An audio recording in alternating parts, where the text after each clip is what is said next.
Welcome to the Insight CPD Series, presented by Academic Action. The Insight CPD Series brings top experts and institutions together. These sessions empower education professionals to enhance learning experiences and drive positive change within their institutions. If you would like to participate in our upcoming CPD sessions or explore collaboration opportunities, connect with us on LinkedIn or visit our website to register. For institutions interested in becoming part of our network and accessing exclusive opportunities, contact us today.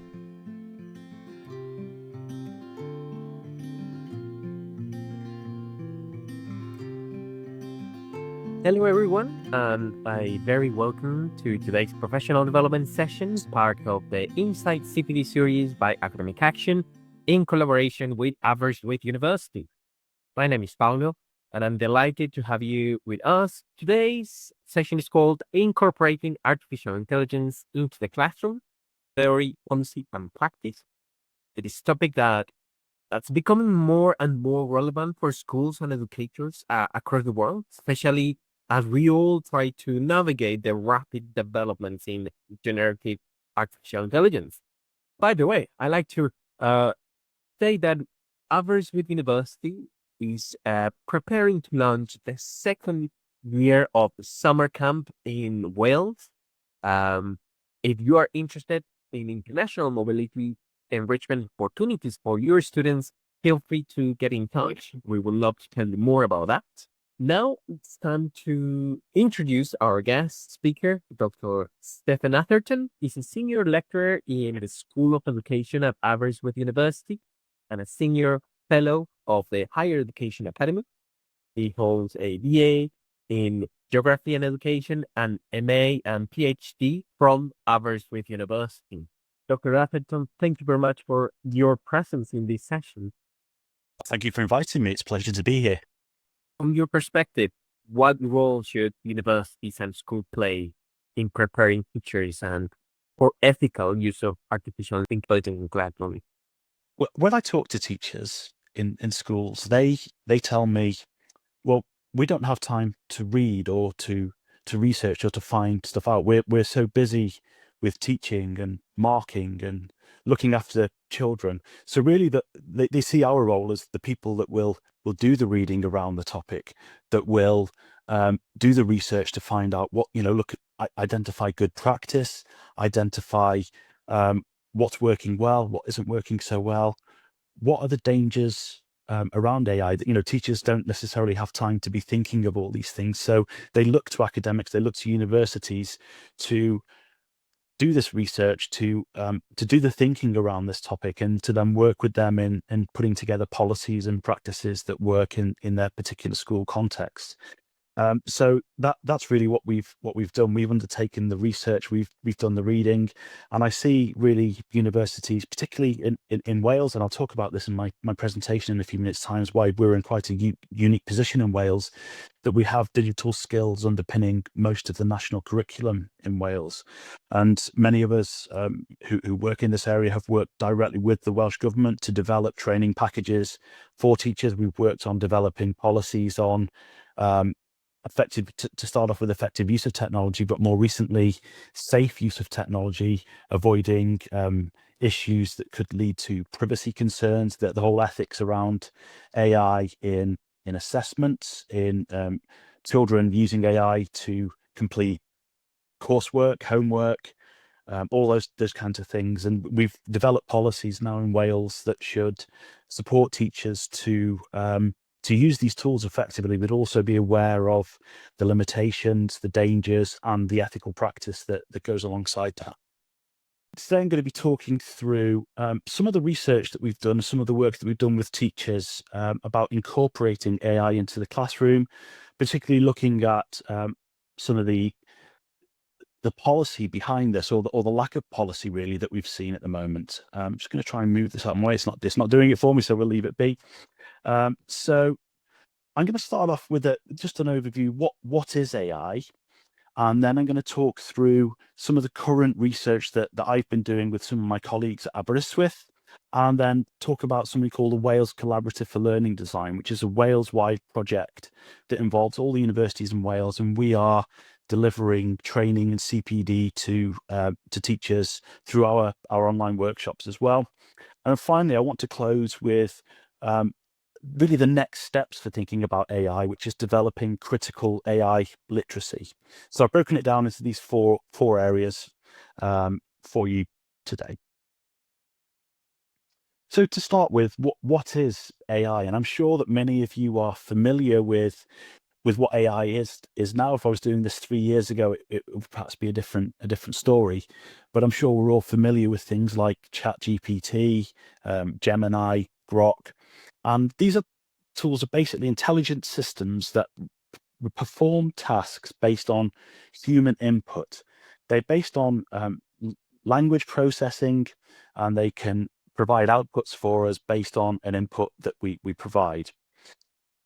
It's not necessarily all that new in terms of its educational uses. And really, we can trace the roots in education back sort of 10, 15 years. And we've seen programs that have developed for things like personalized learning, automated grading, and that kind of thing. But really, it's come to the fore in the last 3 years as we've seen tools become freely available to the mainstream. And really, that's when our interests in this area began, because we wanted to see how we could use these tools to support teachers and also to support learners. And so when I ran a workshop for teachers, and maybe some of you want to reflect on this now and type some comments in the chat. And what we'll do, we'll come to the chat at the end and we'll deal with any questions. I've left plenty of time for questions. But we asked teachers, what do you think will be the impact of generative AI on teaching? What do you think the dangers are? What do you think the impact will be on learners? And what do you think the impact will be on staff? And these are the kinds of responses that we were getting when this first came out. So learners will need to develop critical AI skills and enhance the digital skills. We will need to teach them specific AI tools, specific software, how to use that software effectively and ethically. There was comments about how we'd have to change the way that we assess to not only incorporate an element of thinking about how do we assess AI skills, but how do we make sure that our essays are not going to be written by AI by particular students. But there were concerns that children would bypass the learning process. If they could just type something into ChatGPT and get the answer straight away, they aren't learning it for themselves. That they may use it for unethical purposes, such as doing their coursework, their homework, and also that it gives out incorrect information. We call these hallucinations. There were also concerns over data and privacy. What kind of things should we be uploading to AI? What are we allowed to upload to AI? Are there concerns over privacy and putting personal information into AI? But staff also felt that there may be benefits long-term in reducing workload and to assist them in planning, lesson planning, and to develop assessments, that staff and teachers would need upskilling. But again, they felt that there were dangers of data and privacy issues and unethical use, and all those things that I mentioned about the impact on learners as well. And interestingly, about an hour before this presentation started, I got a news flash that the UK government has now introduced a framework for teachers to use AI ethically and effectively. I've not had a chance to look at it in great level of detail, but it has started to provide some interesting ideas about how to use that, and some of them overlap with what I'm going to be talking through today as well. So what I'm going to do is talk through some research that we have done. That's me at the top, Stephen Atherton, but my colleague, Dr. Panna Carlinger, and one of our PhD students, Cyrus Castle, have completed over the last year a scoping study of how AI has been used in schools in Wales, some of the lessons that we can learn, but also some of the good practice that we can share. And that's really what I want to focus on today with you, is looking at some of those tools that they've been using and thinking about how we can apply those in our own contexts as well. just to give you a little bit of context about Wales, so this on the screen here. You can see a map of Wales. So we're part of the United Kingdom, but we have our own devolved Welsh government. So issues such as education and healthcare are managed through the Welsh government, and so we have a separate education system to England and to Scotland and other parts of the United Kingdom. Wales has a bilingual education system, so all primary schools across Wales for children aged 4 to 11, children will have Welsh as their first language and English as their second language. Then when they move to secondary school between the ages of 11 and 18, they will have a choice of whether to go to a predominantly Welsh medium school or an English medium school. But in either case, they will continue to learn the other language and to have some subjects taught in the other language. And so it truly is a bilingual system. We've seen in Wales in the past 3 years a new curriculum that has emerged called Curriculum for Wales. And this has changed drastically from the previous curriculum. We have moved away from having high stakes summative assessments to ongoing assessments, and more of a focus on formative assessments to provide learners with the necessary skills when it just does come to those high stakes assessments, that they are able to complete them effectively. But what's really changed is that we have now got a range of cross-curricular skills in numeracy and literacy, which are to be expected, but also in digital competency. We are the first nation in the UK to have a digital competency framework, which provides a platform and a set of skills that learners must achieve through all of their other subject areas in digital competency. So they must demonstrate digital skills, but also understand things around online safety and those kinds of areas, ethical use of digital tools, as well as the sort of more creative use of digital tools. So it covers a lot of areas, and those areas are all underpinning the new national curriculum for Wales. And so by completing this research in Wales, we were, I guess, in a unique position where we were doing research in a country that had digital skills at the heart of its national curriculum. So our research focused on working with 25 schools in total across the primary, secondary, and further education sectors. We spoke to teachers, teaching assistants. We also spoke to what we call ALN teachers. So they are teachers who deal with children who've got additional learning needs, or you may know it as special educational needs. And we were interested in their thoughts about the use of AI as well. We spoke to subject specialists as well, to make sure that we were covering different core subject areas in secondary school. And our research focused on how are they currently using AI, what challenges or barriers have they faced to using AI, and what do they feel are their support needs moving forward. So the first area that we focused on were implementation approaches. So is AI being implemented in your school? How is it being used? But the first approach we found was what we've termed the restrictive approach, where schools were blocking access to things like ChatGPT, that pupils weren't allowed to access those tools, teachers couldn't access them from the school Wi-Fi. And so schools were restricting their approach to AI because really they weren't sure how to use it yet. They weren't sure what the parameters were. They weren't sure what they were allowed to do and what they weren't allowed to do. The most common approach we found was what we've termed ad hoc implementation. So this is where individual teachers were using it. They may share some of their ideas within their school, but these were tending to be informal ideas. And schools consistently said that they didn't have a budget for a more sort of upscaled training program to share that good practice across other schools and across their schools. But individual teachers were using these tools quite effectively in their classrooms, and I'll share some of their practice with you in a moment. The final group of schools that we've identified were what we've called emerging structured approaches. So they had started to think about school-wide strategies for using AI. They had aligned their practices with that digital competence framework that I talked about.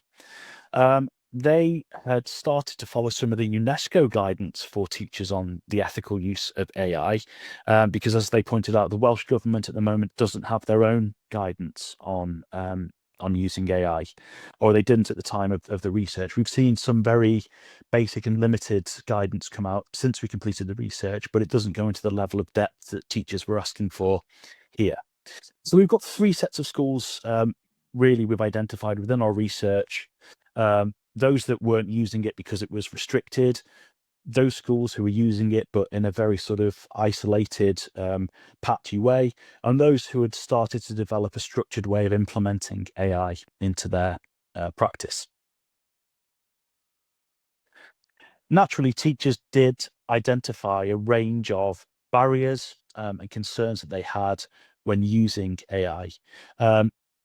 Finance was one of the biggest areas. So the cost of some of the tools that are behind paywalls were prohibitive, particularly when you're looking at multiple users in a school.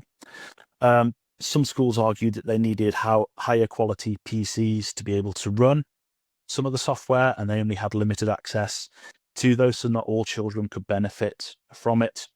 And in some cases, in the very rural parts of Wales, the internet isn't particularly good, and they didn't have significant download speeds to be able to use some of the tools that they would like to use in their classrooms. There were also teaching and learning concerns. So teachers were worried about an over-reliance of pupils using AI, and that this would impact on their critical thinking skills or their problem-solving skills. If they didn't have to think through a maths problem anymore, they could just type it into ChatGPT. They are losing out on that process of learning through practice, through trial and error. They're just getting the correct answer straight out of the AI. And while that might be okay in some context, it doesn't help them to learn to think critically about the way that they're learning, which is something that we really want children to be able to do, to take ownership of their learning. There was also concerns about a lack of training and a lack of support. Obviously, when this first came out, there was very little in terms of training that was available. So what the Welsh Government have done is to organise that training to be delivered through university groups. And I'll talk about this in a few slides' time, but I'm part of a group and we deliver CPD sessions, both in person and online, to teachers to support them using either specific AI tools or just looking at what AI is generally and how they can use it. There's obviously, teachers are very, very busy people, and there are time constraints on how much time they will have to undertake training. It's not something we can just take them away from the school for a week and train them how to use it. That's just not feasible in the current climate. There was also concerns about the rapid pace of change, and I'm sure that you have experienced this yourself. We don't just have ChatGPT and Gemini now, but we have hundreds of thousands of different AI tools that can do more and more advanced things. Image generation, sound generation, videos, and I'm sure you've all seen countless fake videos now that have been generated by AI, and that really highlights the importance for children to be able to identify when something has been generated by AI so that they can think critically about it. There were also a lot of concerns about what we call academic integrity. So students using things like ChatGPT to write essays, to write coursework, and then passing it off as their own work. And again, there was concerns over the ability of teachers to detect this, but also a lack of clear guidelines about what can and can't be used. And real worry that this had already been used for some of the GCSE, which is sort of high stakes assessments that children will undertake at age 16. And this is something that we've grappled with quite a lot over the last 2 years, both in schools and at university. So at Aberystwyth University, I am the academic integrity lead. So I manage quality assurance and policies relating to academic integrity. And I've been working closely with colleagues from other universities to develop policies for our university, but also ways for staff to support learners to use AI and to recognise and acknowledge when they have used AI. And so what we've adopted in universities in Wales is a traffic light approach. So that means that if something has a green label on it when we hand out an assignment, it means that students are able to use AI for that assignment, but they have to talk about how they have used it. They have to reflect on the outputs that the AI has given them. We then have amber category, which is where students can use AI for things like spell checking, proofreading, grammar, all those kinds of things. And again, they have to acknowledge that they've done this and they can use it for those purposes, but they can't use it to write their own assignments. And then there's red, which is where we don't allow AI to be used in any way at all. And it tends to be the language departments that take this approach, because if they're doing translation activities, obviously learners need to be able to translate those things correctly. So we would give that a red category for AI. We're rolling that out now and we'll see the impact. And we're also looking at something similar for schools. And that's still in the works, but something that hopefully we can get rolled out in the next year, particularly now we're getting further guidance on how the government want us to use AI and how they want teachers to use AI. So we've grouped those limitations and dangers into four main categories of access and inequity. So a digital divide, different schools have different budgets for technology, different access to broadband. There are issues on student independence. Students can lose critical thinking skills, problem solving skills. Privacy issues around the ethical handling of data, what can be put into AI and what can't, and also plagiarism and academic integrity risks. Just to give you some percentages of all the stuff that we talked about, training was the main area. So 48% of staff that we spoke to in those 25 schools identified training as the biggest barrier that they had to starting to use AI. They had concerns about access and they had issues with privacy as well. But the lack of training was the one big area that they really wanted us to focus on. And so that's where the research has taken us to how that training can work and what kind of things we can do. So that's where we come into the types of tools that teachers are using and some ideas that you may want to take away and use in your own practice or to explore more. So when we ask teachers, what kind of tools are you using? Obviously, ChatGPT was the most common. It's I think the most recognized brand name when it comes to AI. But they were using other tools such as image generators, Adobe Firefly, Canva, which has some excellent AI tools for generating PowerPoint presentations or developing flyers, promotional things. Quizlet, which can generate class quizzes for you around a particular topic, and AI can generate those questions and answers.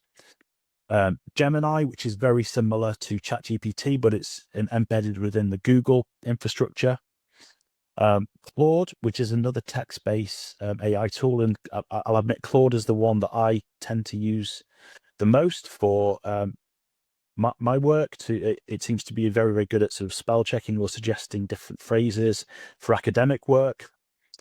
And then there's Notebook LM and Photomath, which were ones that I hadn't particularly come across before, but I was interested to see how teachers were using those.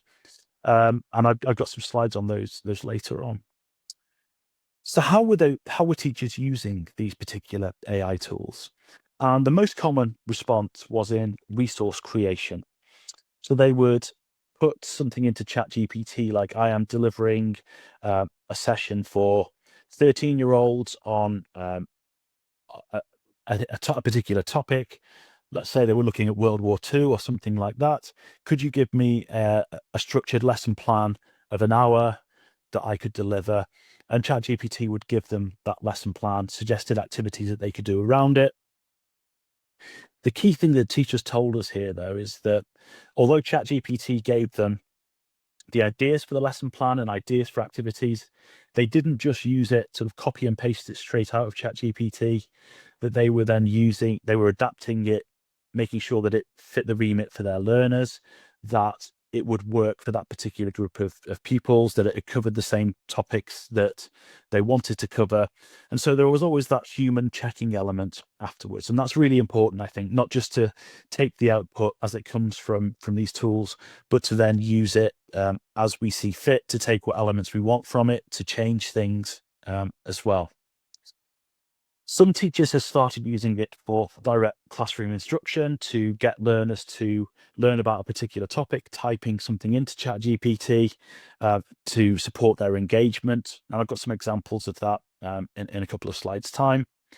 Some of them had used it to develop assessment tasks to prepare pupils for high-stakes assessments. So they develop formative assessment tasks with AI. And quite a lot of teachers told us they've started using it for administrative tasks. So writing emails, writing reports, and that kind of thing, to just take some of the workload away from them and to support them in doing the sort of more administrative type roles that they had to engage with. So here's just some examples of things that teachers told us they were doing with AI tools. So generating presentations, activities such as word searches or reading comprehension tasks, creating lesson plans and assessments. They'd started to use it for personalized tutoring with pupils. So if a particular pupil didn't understand a topic, they would ask them to ask ChatGPT to explain the topic to them in different ways until they understood it. But also, this teacher has mentioned they used it for admin work like emails, writing reports, or finding data. So lots of examples here about getting ideas for assessment activities, creating activities, admin work. Again, more examples here, coming up with things for class, making content more engaging, trying new things like letting children have a go at something like Canva images or writing stories with ChatGPT. This teacher using Quizlet with students to help them to learn, getting pupils to generate images or to work through problems with some of the AI tools. So lots of innovative and interesting ways that teachers have started to use these particular tools. This one I really liked, and I've left the full quote there, and I'll give you a minute just to read it. But this teacher was working in a classroom of children with additional learning needs or special educational needs, things like autism, dyslexia, those kinds of needs. And this teacher talked about how they had used ChatGPT to engage pupils in writing stories. So I will just leave that on the screen. Hopefully you can see it all okay there, about how they've used this particular tool.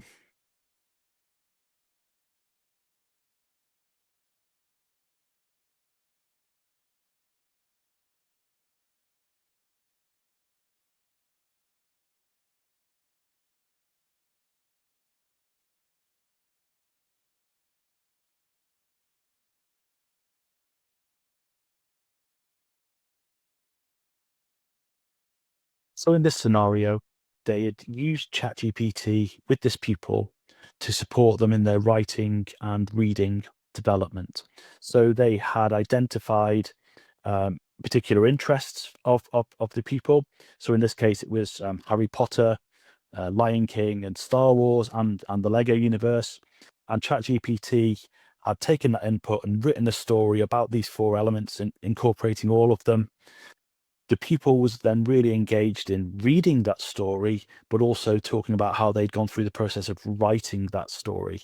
And it increased their engagement with literacy significantly in this classroom. And this is, for me, a really, really interesting way that we might think about using ChatGPT moving forward, is to support younger children, particularly those who have special educational needs, with their development of literacy. The other tools that I wasn't particularly familiar with until I'd done the research were Notebook LM and Photomath. So Notebook LM is a Google powered tool, and it acts as a research assistant. So you can put links to websites into it, you can put documents into it, or other materials, photographs, PDFs, those kinds of things.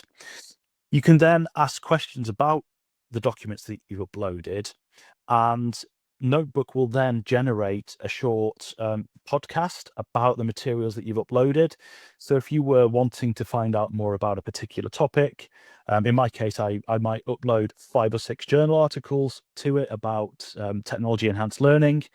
And Notebook would then generate me a podcast that I could listen to in the car or on the train, which summarized the main points from those journal articles. And so that's something that I've just started using now. And from talking to teachers who use it, the children really enjoy generating the podcasts and listening back to the podcasts that Notebook LM can generate for them.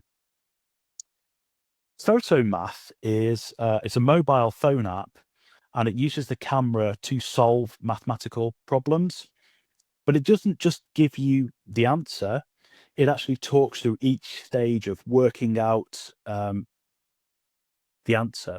So it talks through what you'd have to do to figure this answer out yourself if you didn't have the app with you. And it goes through that learning process that we'd expect children to go through when they are learning mathematics. It's free. There's a more advanced paid version, but the free version does everything that I think I would want to use it for, particularly with younger children. So just a couple of other ideas of things that you might want to try, either for your own practice or use in your classrooms as well. From our research, we came up with a number of key recommendations that we've provided to Welsh Government around the development of a policy. So clear guidelines for what teachers can and can't do, what pupils should be doing, and how these strategies should be implemented school-wide or nationally. We recommended that they came up with a professional development series where there were practical training sessions for teachers, both generally, but also focusing in on specific subject areas. So how we could use this effectively with geography, with mathematics, with history. Resource support, so trying to overcome some of those digital inequality issues that we've identified, and looking at dedicated budgets for this and supporting the technical infrastructure in Welsh schools, and also clearer guidelines on assessment, how AI can be used or can't be used for pupils completing coursework, and support for schools in maintaining academic integrity. So what the Welsh Government did was task a group that I'm part of called the Wales Collaborative for Learning Design to oversee this. So the Wales Collaborative for Learning Design is, it involves all 9 universities in Wales, and we provide support for educators and learners and a range of digital technologies, and to support learning design and pedagogy around those digital technologies. So we started this project 4 or 5 years ago, and our first remit really was to use virtual reality. So all the universities in Wales received funding from the Welsh Government to develop a learning lab. So we have a learning lab in the School of Education at Aberystwyth, where we have VR headsets and we have recording equipment. And we've gone into schools and recorded videos with the children about a topic that they are learning about. And then we've taken the headsets in and they've been able to see the videos that they've recorded. And we've embedded learning activities into those types of things. So we were doing this work, and the Welsh Government decided that we, as sort of digital education experts, were best placed to provide support and training on artificial intelligence as well. And so this has really become the main focus of our group now. And so we've developed a range of resources for teachers. some of which we deliver in online sessions like this. It might be an hour-long session where we would talk through particular tools. We also run workshops in North and South Wales, and we invite teachers to come along for the day to work with us on the technology and to try it out, to almost to play with it. It's a safe space where they can try things out. But the best thing about this project is that the Welsh Government provided us money to buy teachers out of their teaching for the day to come and do this, so we can buy supply teachers in. But we acknowledge that not every teacher is going to be able to come to an online training session or an in-person training session. So what we've also done is put together a range of videos that the Welsh Government have made available freely for teachers to access. So we've generated 3 main videos that talk about different uses of AI, and then 8 shorter videos that demonstrate individual AI tools that teachers can use and support them with their learning. I've provided the link there, and I'm hoping it should work wherever you are in the world. It's an open website, so fingers crossed it will work. And I'll be sending these slides to Paolo afterwards so that any of the resources can be shared with you as well. But it's well worth having a look at some of those videos that we've developed to support teachers in using AI tools as well. The final point I want to think about is critical AI literacy. And I mentioned elements of this earlier, where we need children and teachers to be able to recognize when something is fake, when AI has generated a fake video or it's given us incorrect information. And we need students and teachers to be able to think critically about this. And so here's an example of something that I actually used with a class of 11-year-olds in a school. We asked one of the image generators to generate a picture of the Fire of London, the Great Fire of London. And this is the output that it gave us. So the Great Fire of London happened sort of 400 years ago. London definitely did not look like this. And they've given us a picture of modern day London on fire. So there were 2 elements we had to work with there with the class. One was to identify, well, what's wrong with this? You know, London didn't look like this 400 years ago. What's wrong with it? And they talked about all the things like lights and skyscrapers and the types of boats on the river and these kinds of things that were wrong with the image. So we used it as a learning opportunity to gauge their understanding of what they knew about the Great Fire of London, but also to critically evaluate the AI output. We then asked them, well, what would you need to put into the AI tool to generate a correct image? And so they said, well, the dates, the types of things that you would have seen in London at the time. And we ended up with something then like this, which is far more realistic. So that's where my research is going next. And I think that's where I want to take the training and the support and the CPD for teachers next, is to thinking about how we can use examples like this to develop the critical AI literacy of our pupils to support them moving forward. Because when our pupils go into the workplace, after school, after university, this type of thing is going to be commonplace. AI is going to be as embedded as internet search engines are now. And so this is something we need to train our learners for, to make sure that they are able to perform effectively in the modern day workplace. So I'll leave it there. I promised I'd include a picture of Aberystwyth on the last slide, and there is Aberystwyth. So this picture was taken from our main university campus. It's a short 10-minute walk into the town centre there, and you can see the beautiful mountains and the sea in the background there. On that screen, I've left my contact details. So if anybody wants to drop me an email, if you're interested in finding out some more about what we do, or just having a chat with me about how you're using AI in your particular context, I'd be really pleased to hear from you.